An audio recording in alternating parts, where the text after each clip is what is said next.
The presentation? Yeah. Oh, that's because I look it up.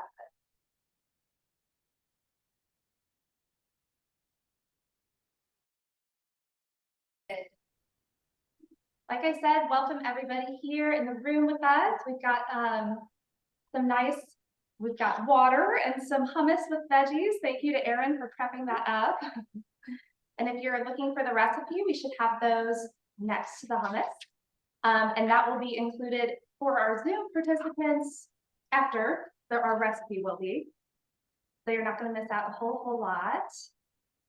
So today we're talking about time management. This is a little different for us, right? We're usually doing food demonstrations along with information. Today we're really focusing on the information. We want to help you prioritize your well-being. So My Way to Health mission is to help people identify their strengths, overcome barriers, and create supportive networks so that they can fulfill their wellness vision and improve their quality of life. This is our team. All of our programming is based off of Dr. Denise Wilpley's work.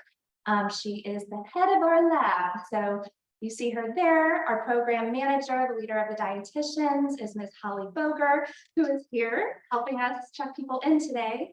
And then the team of dietitians. So maybe you've met with us before, see some familiar faces there. We all meet with people in different capacities, whether that be in our general wellness consultations that you see here with the first bullet, where we can help you with any of your health and wellness goals. It's free of charge. All that's required is that you're a benefits eligible employee. So you can sign up with us to maybe set some goals, perhaps around time management or any of your health. We also have a robust year-long My Way to Healthy Weight program. So this is, like I said, a year-long. The requirements for that are that you have a BMI of more than 25 and that you're also benefits eligible. Enrollment happens every 4 months, so it's trimesterly. So we just wrapped up our enrollment for May, and we'll be starting again in August. And if you have interest in that, please email us at mywaytohealth@brewstol.edu so we can get you all signed up so that you get the orientation information when that does come up. In the meantime, if you are interested in that, you can meet with us in these wellness consultations. We definitely know how to manage weight, right? We're experts with that, so you can meet with us in these wellness consultations, and we can walk you through something very similar to the weight program until you enroll officially in August. So in staying true to our mission, right, one of the things we help people do is overcome barriers. And I'm sure it's a surprise to you, definitely not a surprise to me, being a human, that time management is one of the greatest barriers that we see when we're trying to prioritize our healthy behaviors, right? So that's why we're talking about this today, because overcoming that time barrier is huge. So we want to help you identify factors and systems that contribute to an overwhelming schedule. Hear a lot of the word overwhelm is a popular word, right? We want to understand the cost of not prioritizing self-care. Help you discover what true self-care means to you, right? Something that is self-care or nourishing to me might not fit for you, right? You might hate the things I do maybe for physical activity. So your way to health is what we want to emphasize. We want to help you connect to your values about how your time is spent and reclaim your power. And then we'll also go over some tangible steps, right? Some methods you can put in place to feel more balanced in your life and your schedule. So I want to start off with a question. Maybe this is an obvious question. And I'm probably going to address some of these challenges, but help me understand if I'm spot on here. So why is making time for our well-being a challenge? I want to hear from the folks in the room first, and then we'll move to the chat where one of the dietitians will kind of share what's going on in the chat. So anybody in the room want to say why making well-being a priority is a challenge? Yes. We just have busy days. We just have busy schedules. Yep. Yep. Don't have an immediate payback. Don't have immediate payback. Interesting. I love that.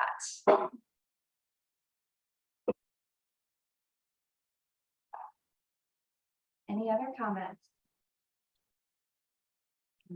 Okay.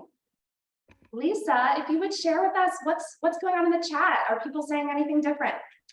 Yeah, we are getting a collection of comments here. One of the first comments was the tendency to put other needs before ourselves. So it's hard to make time for ourselves. More specifically, having children and adult caregiver duties, balancing the demands of busy jobs. And also many individuals are also taking on school outside of work. So that sounds like a good synopsis of what we're seeing here. Thank you so much for sharing. I'm seeing folks in the room nodding as you're talking about the caregiving duties, the time constraints maybe from work and school. It sounds like I was a little spot on then, because these are the things that blur our wellness vision, right? I'm sure we've been told by doctors or other healthcare professionals. Maybe we are healthcare professionals that know what to do, but somehow our wellness vision and all of these values or all of these habits we want to implement get blurred, right? So there's very real barriers to this, right? Childcare, elder care, just caregiving in general, right? Could be very time consuming and stressful. Perhaps staffing shortages. I know a lot of folks, hopefully not you guys, but deal with the constraints of having staffing shortages or maybe inequity with household duties. There's also lack of resources, maybe having to work part-time jobs to make up for a lack of income, or wanting to maybe not being able to afford certain things that are sold to us on the internet, right? Like the skincare regimen that's being advertised, which we'll talk about in a minute.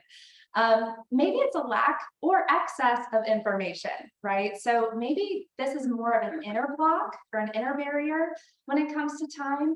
So the other two are more outer, right? We can only change so much about those things, but sometimes we've got limiting beliefs about meal planning or activity that maybe it has to look like a 2-hour-long session at the gym, or it must be like yoga at the fanciest yoga studio. Or maybe we just spend a lot of our time gathering information. Maybe we're on the TikTok, right? Not the TikTok, whatever, TikTok. Or Instagram, right? We're like, oh my gosh, I need to find, how can I help myself more, right? And we can have some compassion for ourselves, but we know that that is literally not helping us with our time management problem a lot of the time. So what does this overwhelm cost us? Feel free to answer that question first in the room. I've got a little picture of all the ways that we can balance our time for a healthy mind. That's what that picture is there. What does that cost us? Yes, for our mental health. Yeah, we're frustrated, we're spent. Yeah. Well, just our energy, like if you think about the difference between a task that you find soul sucking and one that really breathes life into you, it's a very dramatic difference in terms of their energy level. That's a great point. So she shared that depending on how you feel about a certain activity, does it bring you energy or does it suck the life out of you, right? And we all know those things. We've felt that contrast before. Any other comments in the room about that? Okay, Lisa, anything going on in the chat? Yes, definitely some echoing of what we're hearing in the room. It can cost us our sanity. It can also challenge the amount of joy that we feel. Sometimes it can even lead to some really real panic attacks. But it can also put a damper on our relationships, just our overall energy and quality of life is what I'm seeing. Absolutely. And I think, a lot of us have been there, right? And what I'm hearing, if we talk about what the opposite of the overwhelm is we want joy. We want to feel present in our relationships. We want to have, more free time to be ourselves, maybe even like to do things that really nurture us and our energy. Let's talk about that a little more. Self-care that overpromises and underdelivers. So these are not bad by any means, right? And they might nourish you and you might feel great after them, but these are methods, they're not necessarily solutions. So when we're talking about overwhelm, right? We deal with overwhelm and in about 3 different ways when it comes to our self-care. So this idea is based off of Dr. Pooja Lakshman. She just wrote a book called Real Self-Care, and I love it. If you are interested, maybe it's something that overpromises and underdelivers, but I thought it really delivered. And she talks about us, escaping. We might escape to like a yoga retreat, right?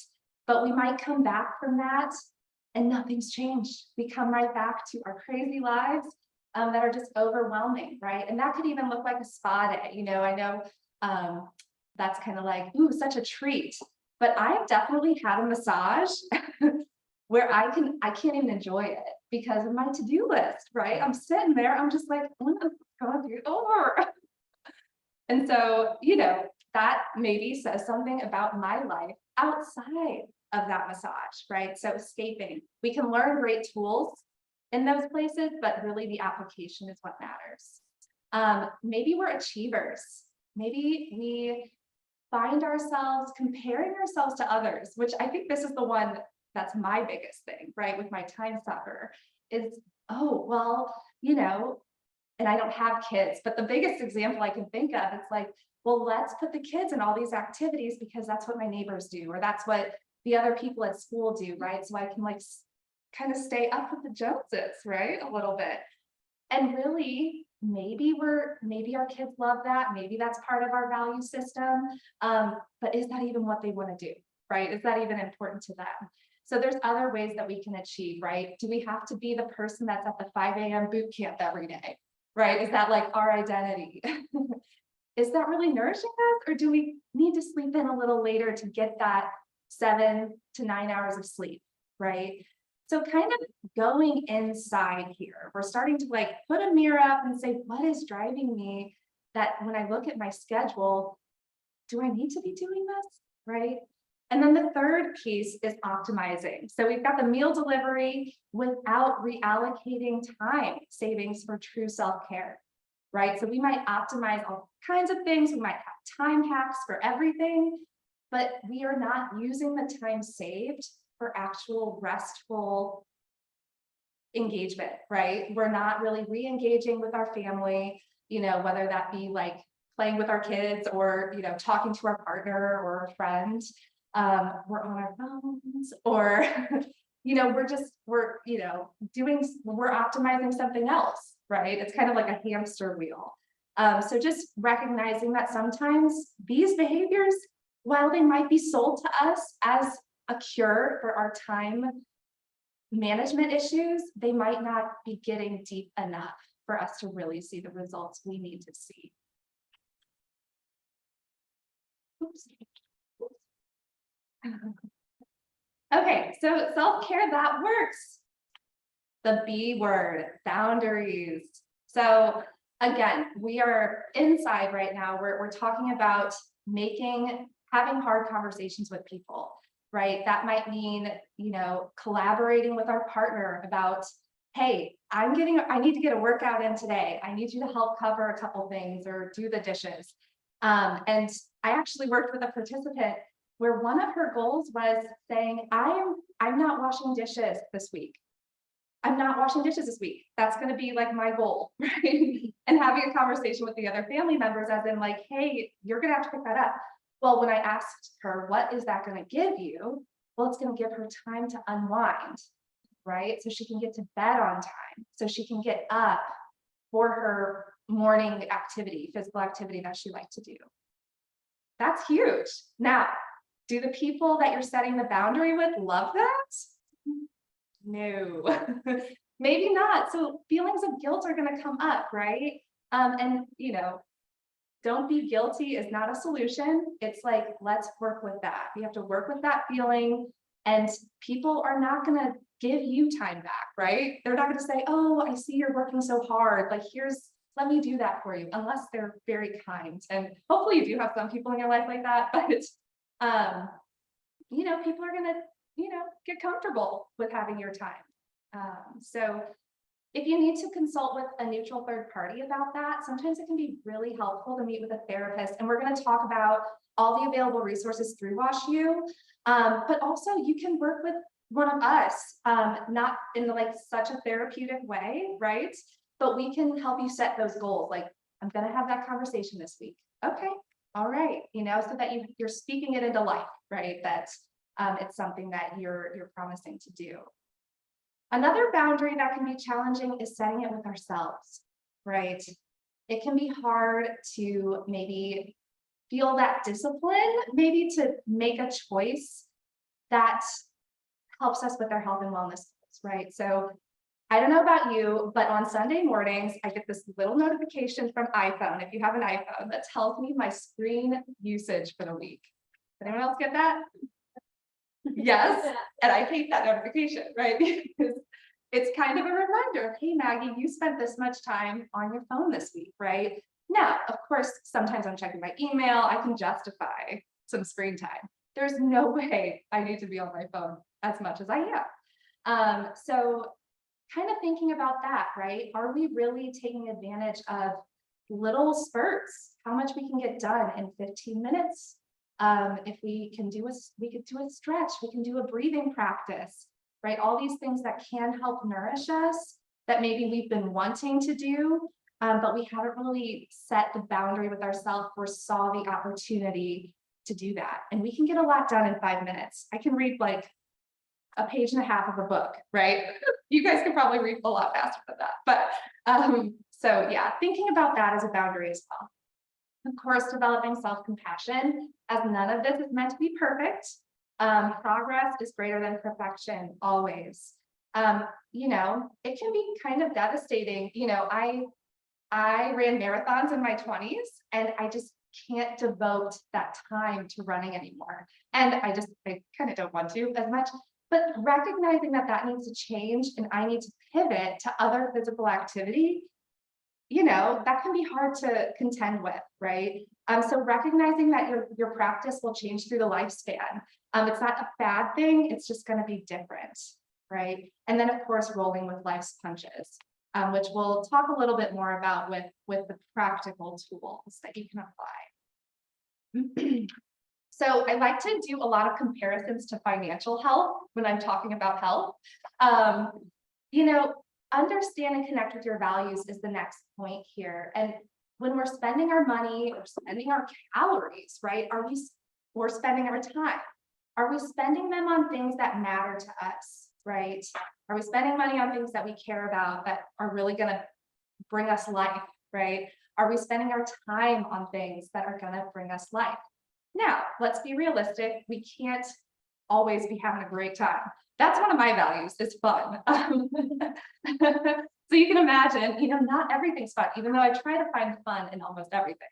So yeah, making sure you're understanding that, and that can help guide you, right? Where do I even start? What are my values? And there's a couple practices here. If you're unsure of what you value, right? You can think about what brings me joy, what makes me feel happy, right? And that could probably mean like family time or connection, some peace might be a value. So figuring out how we can spend more time doing things that bring us those feelings is huge.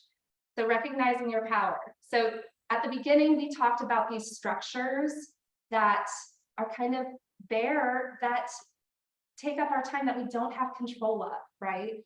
And so hopefully by identifying values and setting boundaries, we're starting to not be a victim to our schedule, right?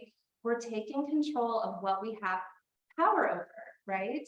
And while that's really uncomfortable, if it involves hard conversations or, holding ourselves accountable to things, it's worth it because we feel empowered, right? And we're not a victim to some of the structures that are set up for us to not spend time on what we love. So making sure you are taking your time back and putting it into things that matter most. And now we'll talk a little bit with Erin about these practical tools that we can apply. Thank you. You're welcome. So yeah, so now that we've got kind of a framework of why time management is so important for our well-being, let's talk about some of the things that can really have significant impact on our well-being, but time can be really challenging. So we're going to start with the nutrition piece. In meal planning, very often one of the things that I think we encounter all of the time is I don't have time to meal plan. I don't have time to create meals for myself, for my family. I am so busy. And what we can talk about here today are going to be strategies to make this possible. And when we manage our time really well to get these things done that are important to our health and well-being, we have more time for those other things that fill our cup and bring us joy and connecting. And I have two small kids. If you've spent like 4 minutes around me, I've probably talked about it already. But being able to meet everyone's needs, but then also be present and enjoy is quite the juggle. My goodness. So if we can find some tools to get things done for our health and well-being, and then have that time for enjoyment and presence, that's really what helps fill our cups and really make the day worthwhile, I think. So let's talk a little bit more about this nutrition piece. So what makes a well-balanced meal? It is a combination of carbohydrates, proteins, and fats. And when we mix and match a variety of these together with each meal and snack, we're going to meet our nutrient needs, maximize the health benefits, and then increase our satisfaction with the meal. There is nothing worse than putting in all of this time and effort into creating meals that check the nutritious box and check the health needs box, and then you're like, I'm still hungry box.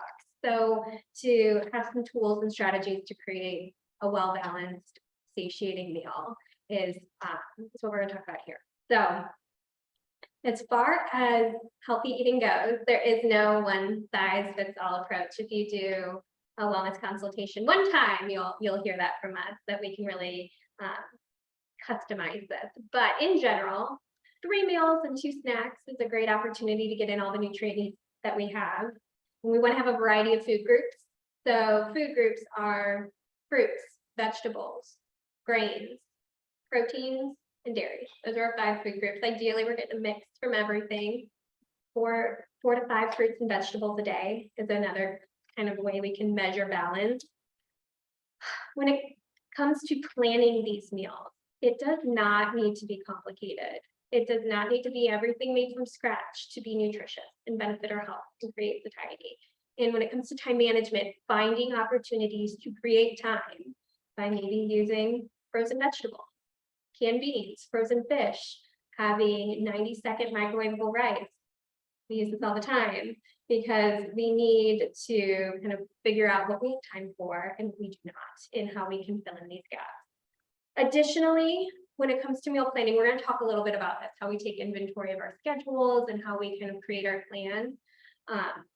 But you don't need to pull 5 recipes a week or plan breakfast, lunch, and dinner every single day. We start small. 1 new recipe to test the water, see how everyone likes it. Get ready to eat breakfast most days to start with that, and then we can build. So one of the things about meal planning that can be really overwhelming is the idea that you have to have it all figured out every single day of the week and of the month, and that is not true at all. We can start really incrementally to meet the needs. We want to make sure that we are taking a few things into account. Schedule, do we have practice? Do we have a get together with our friends in the evening? Do we have an early meeting or a late meeting? What is the schedule like? Where is the time to prep and where is not the time to prep so that we can prep in advance to make those days easier and make the healthy eating possible.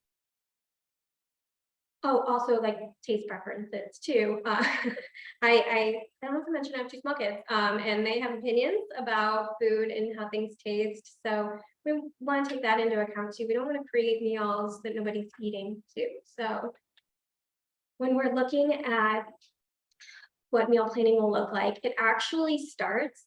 Oh, did I go the wrong way? How many times have I said towards the sun and to make it go forward? So what meal planning will look like. Likely it starts well before the meal itself. Maybe it starts that weekend before the week, where we sit down with kids or partners or whoever we're responsible for and say, what do you want to eat? What do you like? What haven't we had in a while? What tastes good to you? And working that in. Thinking about what is our new recipe that week if we're going to try one new recipe. What have I been eyeing? What came up on Pinterest that I keep pinning or that looks good to me? And then we think about, when do I have time to do this? So for example, grocery shopping might happen on Sunday. What we do is first look at, what do I have on hand, maybe on Saturday? What do we need? Make your grocery list. Go prepared and filling in those gaps.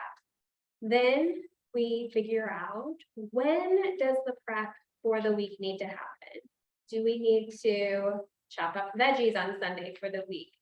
Do we make overnight oats the night before? Do we need to have a crock pot meal that like does its own thing all day? We don't have to touch it, and then it's just miraculously ready when it's time to eat. The more specific and the more planned your meal plan is, the more likely you are to stick with it. So again, I mentioned it doesn't need to be every meal or every snack. Let's start with one and get real specific. What am I eating for breakfast on Monday? And how is that going to happen? Are my mornings chaos? So that needs to be ready if we're going to eat breakfast, kind of thing.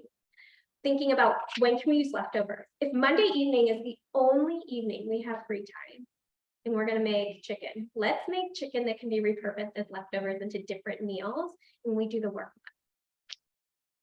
So I'm going to show you here what an idea of kind of a weekly meal plan looks like. A simple way to take into account what the schedule looks like, where the prep needs to happen, and then filling in the specifics. Because again, the more specific we are, the more likely we are to stick with it. It could mean, what day are we loading up the crock pot and turning it on? What day are we making stir fry with all the frozen veggies and leftover chicken? That's done, kind of thing too. So I want to take a moment to point out that we're really good at this as my way to help. So this is something we really do. So if you want some help sifting through what your schedule looks like and figuring out how to get really specific with, what do I need? How am I going to make this happen?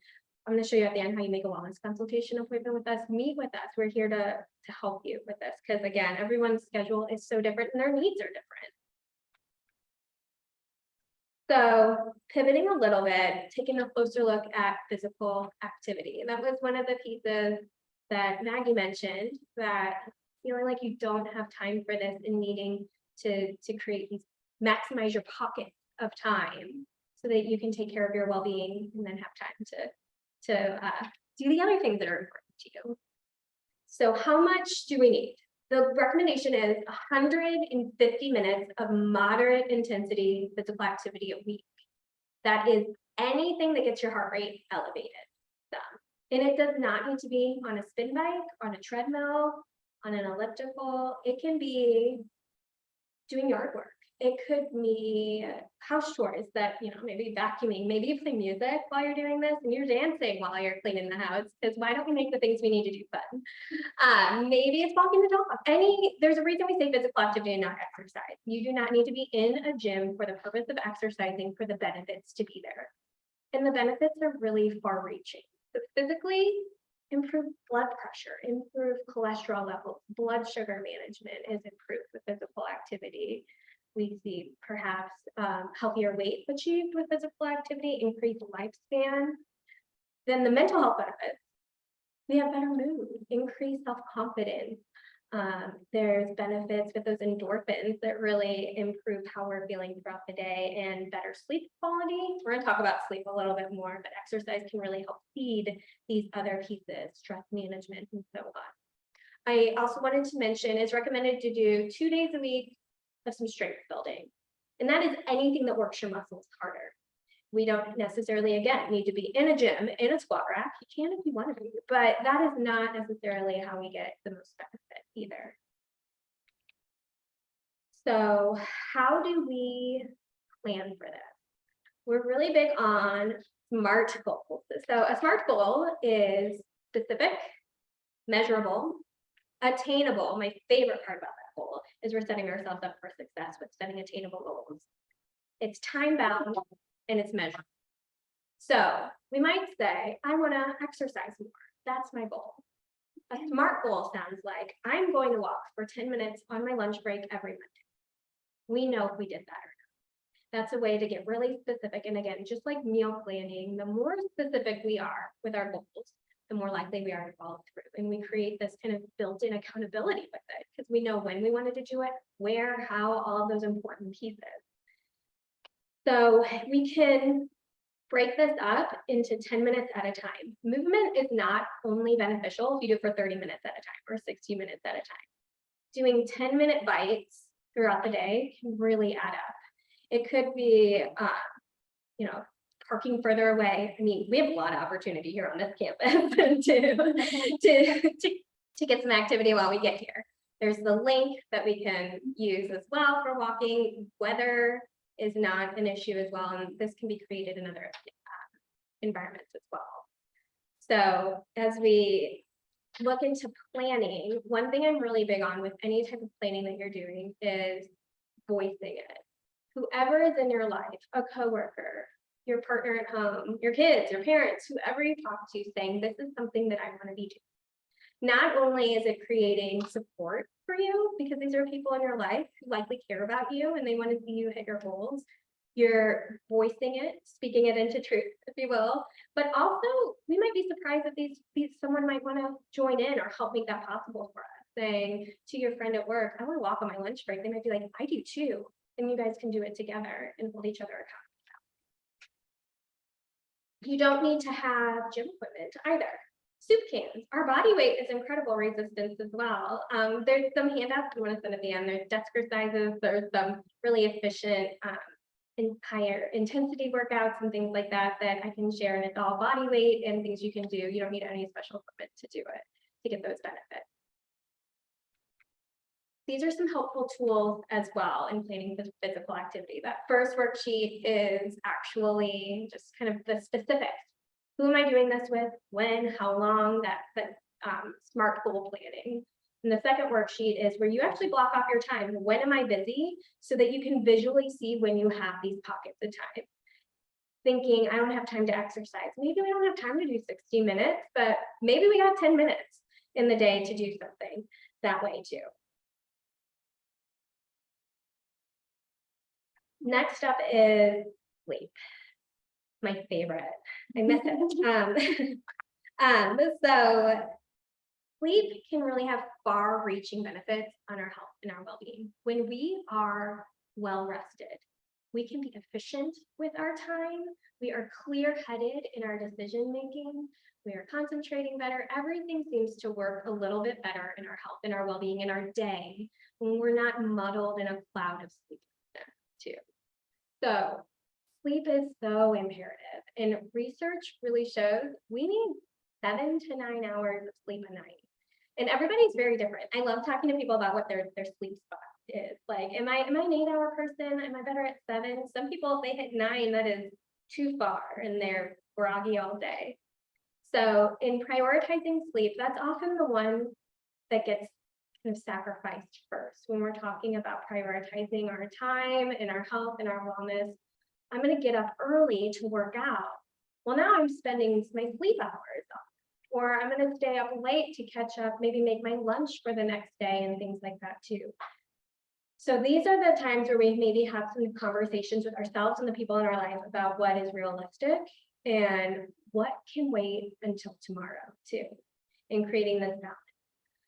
To have a really successful kind of sleep habit and sleep routine, it is recommended to kind of follow some basic principles where there's no screen time 30 to 60 minutes before bed. It helps us sleep more restfully and get to sleep better, starts to shut our brain down. Having a sleep routine is also really recommended. So that can look like I'm reading a book for 30 minutes.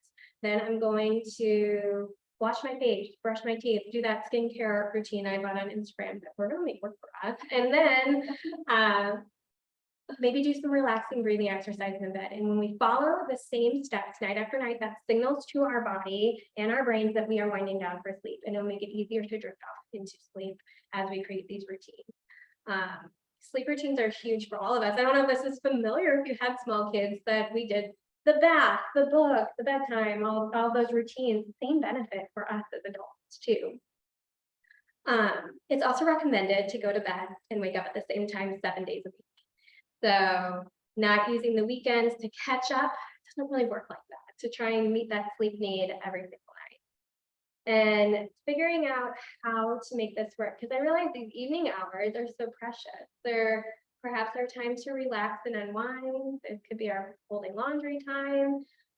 This is where we can do some trade-offs here and also talk boundaries. So maybe laundry can wait till tomorrow. Lord knows it's been waiting for tomorrow for many days now. So what's one more day? Maybe it's saying, I do this with my partner a lot. I say, let's set 5 minutes and power pick. Let's just see what we can get done in 5 minutes. And because instead, maybe we would have spent 30 minutes tidying up by myself, but you rope in some help and say, let's see what we can do in 5 minutes. That's maybe helpful to get the kids involved with that too, because we can do anything for 5 minutes, especially pick up our blocks. And then that creates more time for the unwind. And then maybe that has a little bit more space to go to bed 20 minutes early. Because think about, if you're choosing one more episode or one more hole of scrolling in, that is the same as not choosing sleep. When we're thinking about the version of ourselves that's going to be best for our health and well-being, we got to think about what choices that person is making. And it can be compromise. Maybe we just start with 20 minutes earlier tonight and start that routine a little bit sooner.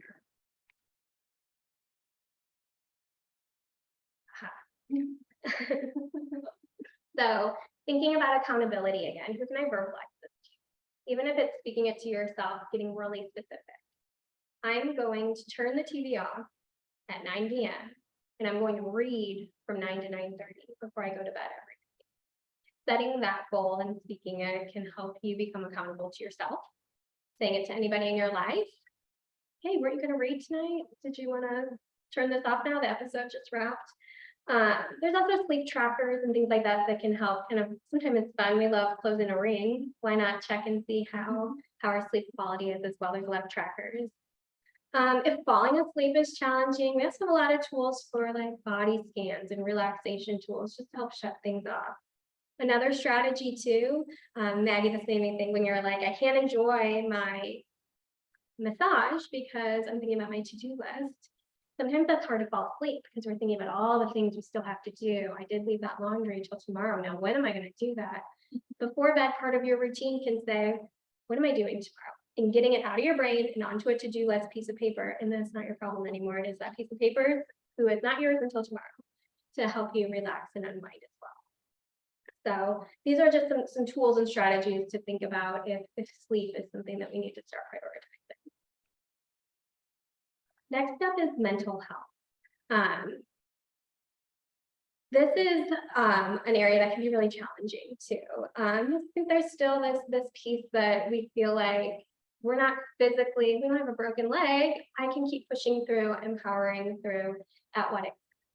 So just like you would go to the doctor for a broken leg or physical or anything else, being able to seek professionals for mental health is so imperative to your well-being. And I can understand too, thinking about my time is so limited. When am I going to do that too? So thinking about one, making the most of the time you do have. A lot of places, and even with our benefits too, have telehealth options.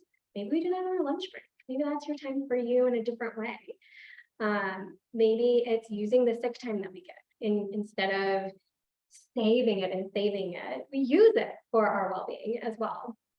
There's a lot of great, in our benefits, a lot of great resources as well. United Healthcare has benefits with the self-care by Able To, and then Talkspace as well. So some other resources as far as mental health goes. And then asking for support. There's no fault in saying like, hey, this is how I'm feeling, to someone at home, to your manager, and asking for that time to be able to prioritize your well-being. I did want to note that our EAP, our employee assistance program, is 24/7. So maybe it's after everyone goes to sleep, and that's our time to unwind or for our well-being. Maybe we use a little bit of that for our mental health as well. So here's some additional tools. I'm going to provide these afterwards as well with the clickable links specifically for anybody who thinks that they might benefit from this, or someone they know here at WashU might benefit as well. And it covers our EAP, the WashU, or the United Healthcare benefit, and also financial aid accounts. So I mentioned quite a bit about wellness consultations and meeting with us. We are available in person right here at the MCC. We do Zoom appointments, we do phone, 30 minutes a session. And as long as our schedules are open and available and we can sync up with your schedule, we can meet as often as you want. So I'll send these links out as well, but you can schedule through TimeTap with us. And then we also have an email address if there's anything that you saw today or otherwise that you want more information on, mywaytohealth@boostall.edu. So now I wanted to turn this over first to the people in the room today. What kind of questions do you have? Is there anything specifically? Yes. No, I think in the spot, there was like a thing we can like with the meal presentation. Would that be, like those? Yes, so our meal planning templates that we use now that has like schedule considerations, prepping and things like that. It's most useful electronically, but you can always print it as well. It's got a space even for like, what do I need from the grocery store for this? Yes, we will set that up. Anyone else? Yeah. Just have a question about the activity. So I saw on the slide it said like 160 minutes for the day and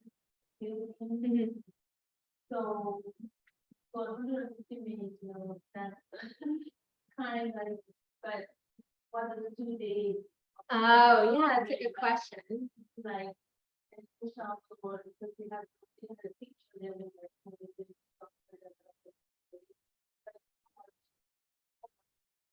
That's a great question. And the question was, we get a really specific number of minutes for cardiovascular, that moderate intensity, elevated heart rate a week. But what about strength training? How long is it constitute worthwhile? About 15 minutes, I would say, but sometimes things are doable. Sometimes you're doing a workout that is also working your muscles as well. So sometimes things are happening efficiently too. Thinking about like climbing the stairs or something like that. We're using our lower body muscles and things like that. Something that's specifically working those muscles. But usually 15 minutes a day would be kind of, if we wanted a quantifiable number, 10, 15. And you're welcome. Any other questions in the room? All right, let's turn it over to the chat. Lisa, are there any questions in there? I think we got a similar question requesting access to the meal planning template shown. So I went ahead and put that link to it in the box. So for those who are looking to navigate to that, that is available in our online curriculum that we have up on our website under the free handouts section. We use Box to organize our materials into different curriculum domains. So I went ahead and put the direct link to that meal planning template that you'll find under our meal planning materials there. I think I saw one other question back to the sleep section. The question says, I've heard women generally need more sleep than men. Can you speak to why this might be and how much more sleep they may need? That is a great question. Off the top of my head from the research I've done so far, I am not familiar with the why or the how much more. I will say though, we are having a full presentation on sleep. Our wellness workshop in August is completely dedicated to sleep. I'm gonna see if I can do a little research in this week to send out to everybody what I do find, but off the top of my head, I'm not sure. Lisa or Maggie, if you guys know though, please chime in. To my knowledge, this is highly linked to hormones, the female hormones, whether that's during certain times of a monthly cycle or for individuals who may be pregnant. I think there is some correlation there, but I look forward to learning more from what you unearth, Erin. We have 2 more questions that have popped up in the chat. Where is the mid-campus center located? So that is our building on the medical campus. It is adjacent to the metro stop. So if you were to take the metro to our building, or excuse me, to the medical campus, it is right there on your right-hand side. If you have an appointment with us, whether that's a one-on-one session or coming to one of our events, all of our email confirmations do contain detailed instructions. And you're also welcome to email us if you'd like an additional copy of a map or some more personalized instructions based on where you might be coming from and directions. The second question that I'm seeing here is in regards to meal prepping, looking for some suggestions to offer a household with kids who are picky eaters, or everyone has gotten accustomed to a fend for themselves mentality.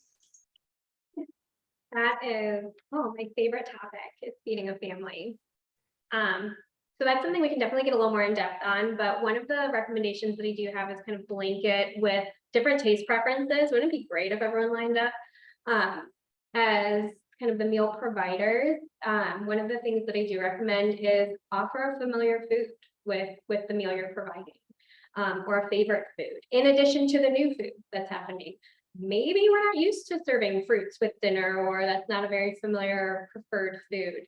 Let's have bread or something else that's well liked along with that meal, so that there's something for that.